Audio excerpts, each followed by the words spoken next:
దినవృత్తాంతములు 2వ గ్రంథము 3వ అధ్యాయము.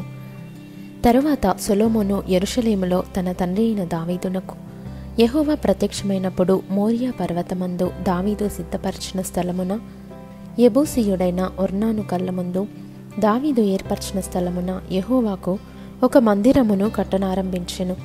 తన ఏలుబడిలో 4వ సంవత్సరము 2వ నెల 2వ దినమందు దాన్ని కట్టనారంభించెను. దేవుని మందిరమునకు సొలొమోను పునాదులు ఏర్పరచెను. పూర్వపు కొలల ప్రకారము పొడవు 60 మూరలు, వెడల్పు 20 మూరలు. మందిరపు ముఖమంటపము మందిరపు పొడుగును బట్టి 20 మూరలు వెడల్పు, 120 మూరలు ఎత్తు.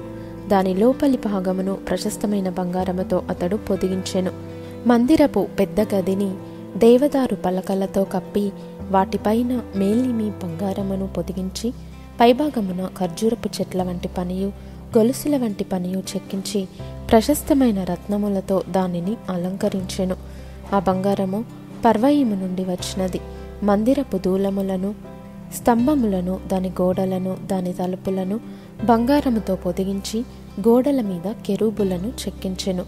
మరియు అతడు పరిశుద్ధ స్థలము ఒకటి కట్టించెను.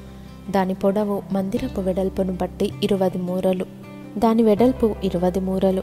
1200 మణుగుల మేలిమి బంగారుతో అతడు దాన్ని పొదిగించెను. మేకుల ఎత్తు 50 తులముల బంగారు. మీది గదులను బంగారముతో పొదిగించెను. అతి పరిశుద్ధ స్థలమునందు చెక్కడపు పనిగల 2 కెరూబులను చేయించి వాటిని బంగారుతో పొదిగించెను. ఆ కెరూబుల రెక్కల పొడవు 20 మూరలు, ఒక్కొక్క రెక్క 5 మూరల పొడుగు. అది మందిరపు గోడకు తగులుచుండెను.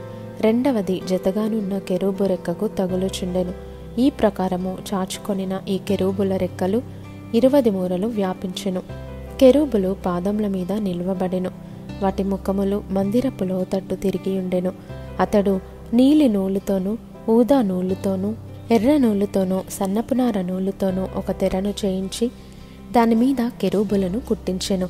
ఇదియుగాక మందిరము ముందర ఉండుటకై 35 మూరల ఎత్తుగల 2 స్తంభములను, వాటి మీదికి 5 మూరల ఎత్తుగల పీటలను చేయించెను.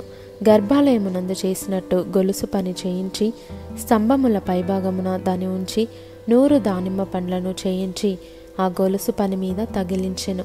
ఆ 2 స్తంభములను దేవాలయము ఎదుట కుడి తట్టున ఒకటియు ఎడమ తట్టున ఒకటియు నిలువబెట్టించి కుడి తట్టు దానికి యాకీను అనియు ఎడమ తట్టు దానికి బోయజు అనియు పేర్లు పెట్టెను.